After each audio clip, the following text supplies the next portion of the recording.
What's up, everybody? Welcome back to the channel. So today's project is going to be surfacing based. We're going to be doing surface modeling within SolidWorks. A user on Reddit has posted a picture of an STL file that they have, and they're having issues trying to model it using traditional solid modeling techniques. So we're going to go through what my process looks like for doing this type of model. Basically, we're going to be walking through the three main components of any surfacing project, which is planning out the project, where the surfaces need to go, creating good sketches, and then building surfaces off of those sketches and kind of walking through the different tools. So let's get into it, and we'll see what we can come up with. Hello, my name is Josh, and I'm an engineer with Forge Product Development. Forge helps clients start and grow their businesses by providing affordable access to effective engineering resources. Monday through Friday, we offer a free engineering helpline live on our social media platforms, where we help answer questions from people just like you. The clips that follow were taken from one of those sessions. I hope you find it useful and enjoy. All right, so the first step when doing a surface model like this that I really recommend is to make a visual plan outside of SolidWorks. You need to know where edges of surfaces are going to need to be created, and the best way to do that for me is to draw basically a roadmap on the reference image to kind of mock up where different planes and surfaces will come in contact with each other. So we'll start off with just drawing where our symmetry plane would contact the model. So we know we have a symmetry plane in here, and it's going to pass through something that looks like this, right? The next thing that we're going to do is we're going to start looking for areas of curvature that indicate that two larger surfaces might be coming together at that junction. One good way to look for those is to look for highlights in the drawing like we have here. And if we look there, we can follow this curvature all the way down like this, and then it seems to kind of wrap around the front of the model like that, right? So that's an area where we have like a big highlight here. It's kind of easy to find. Another big highlight that we see is this right here. And if we look at where that comes from, that edge kind of forms here, comes down here, and this is the big style line for the part, right? And wraps around and kind of blends out in this area here. Another one to keep in mind is obviously the bottom of the part, right? It looks like we have a big flat surface on the bottom. So that's going to be a transition area. Some edge areas that maybe aren't as obvious is there's curvature here. We can see it really good on this side here, right? We have a big flat here and big flat here. We have an area of curvature connecting them. So we can put a line there indicating kind of the peak of that curvature. Same thing here, right? We also have one that runs kind of along the front of this part and kind of swoops up like this. We can kind of connect this area here. And another thing that we're looking for is concave areas. You have something that runs like this that's concave, kind of given away by this highlight right here. And that one actually runs like this, kind of parallel to this one over here, this convex style line. And then we also have an area of higher curvature here where we can see we have a flat, and then this is kind of a transition. So we want to put a edge marker right here to remind us that that's there. So now we can kind of see how our surfaces are going to come together, right? One thing that we should note is that our big style lines, these two guys right here that are going to make this big transition and kind of blend out, we want those to terminate into a surface. And so what we're going to do is we're just going to add another line like this to kind of remind ourselves, hey, we need to create something for them to blend into. So we kind of have a decent map now of what we want to do. So let's get into SolidWorks and we can see how this map is applied. All right, so I've already completed the model, but we're just going to walk through it, and I'll kind of roll through the model tree and show you guys kind of what I did. So we're going to start off by creating a bunch of sketches, and this is basically going to define the structure of the part. The first thing that I'm going to do is I'm going to try and create profile sketches of the part to help establish in different views what the part would look like. So first thing that I did is I created this view here, and we can see that we have basically the side in this big area here, and then we have that bump that runs down the middle portion of it. Next, we're going to offset a plane, and we're going to create the side of the part. And if we see these sketches here, we can see that this is offset a little bit. Now we're going to do some connecting using a 3D sketch.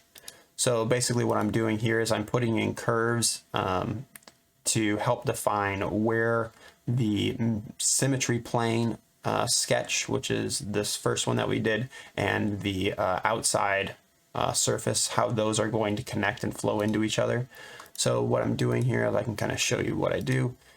Basically, I'm using a style spline because I found that those are easier to control. And I'm basically creating a curve and using the endpoints to define that curve. And then I am saying, okay, I know that this is a symmetry plane where this connects, where this point connects. So I want to make sure that this curve is perpendicular to the symmetry plane, and that symmetry plane is on the YZ plane. So I want this curve, this guideline, to be along the X direction.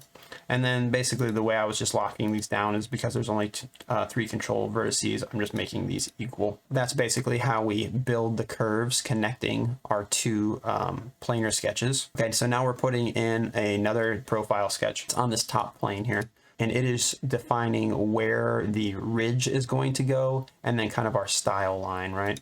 And like I said before, we want this style line to end and to blend along this edge here. So if we go into this sketch, you'll see that this point here, the end of this spline that's defining that shape, is coincident with the curve that we defined within our 3D sketch. And that's to help ensure that when this style line blends out into the surface that is defined by this curve, it terminates at the right point. Okay, so we go back and we look at this. We can see that this edge here, right, goes from a vertical orientation to a horizontal orientation.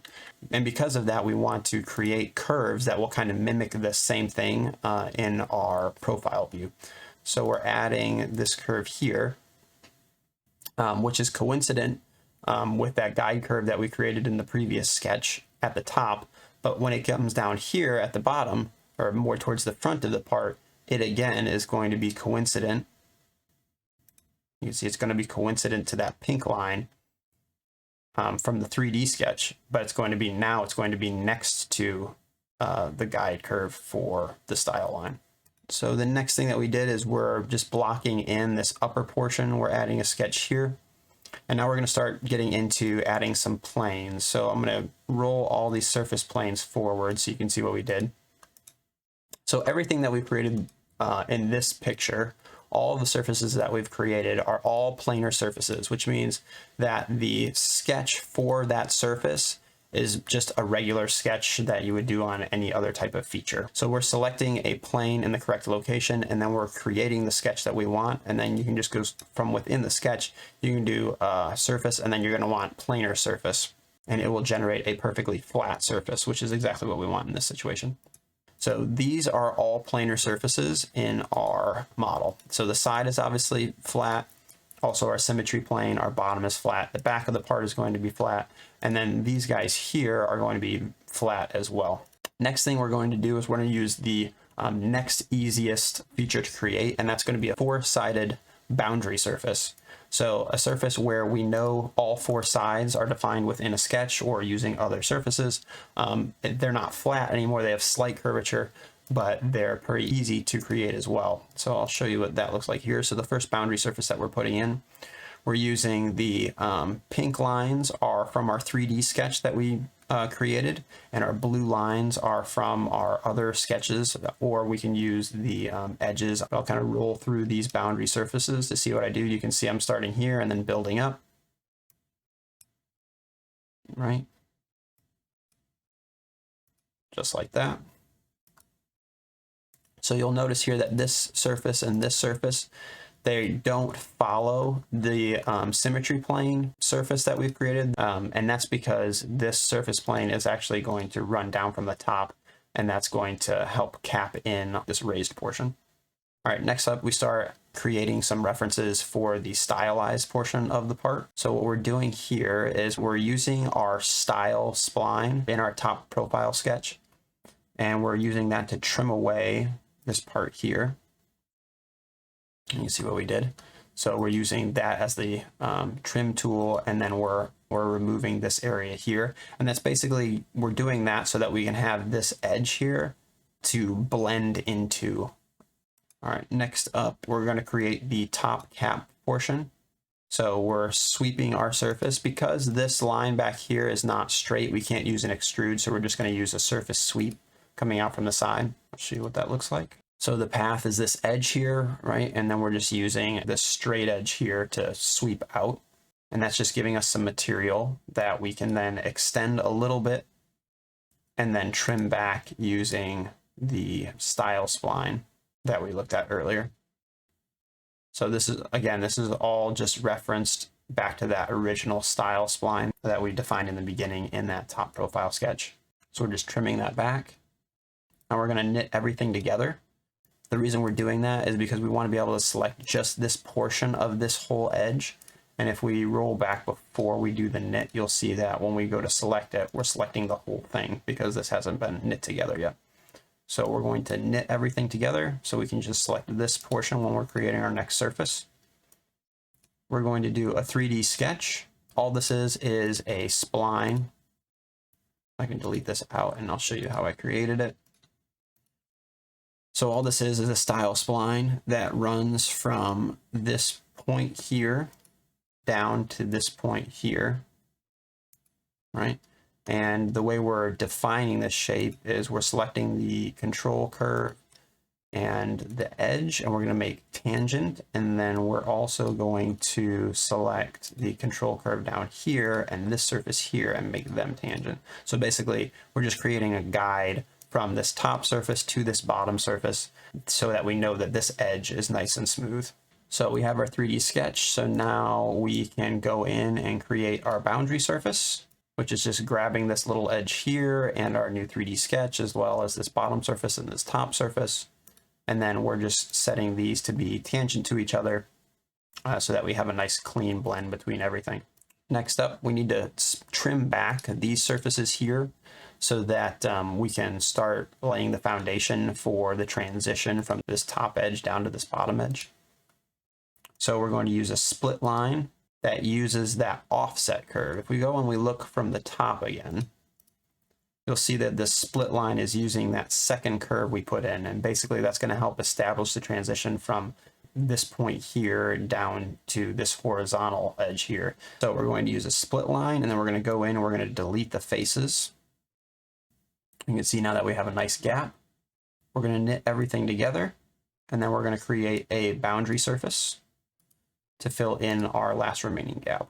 And so this is what that boundary surface looks like. So we have our vertical edge here that we've been talking about, our horizontal edge here, those are the edges in blue, and then we basically just have our guide curves, which are the other open edges. So we create our boundary surface, we knit everything together, and now this is really the basis of the shape. Everything from here is using pretty basic like fillet tools and stuff like that, but this is the core of the shape that we're trying to create.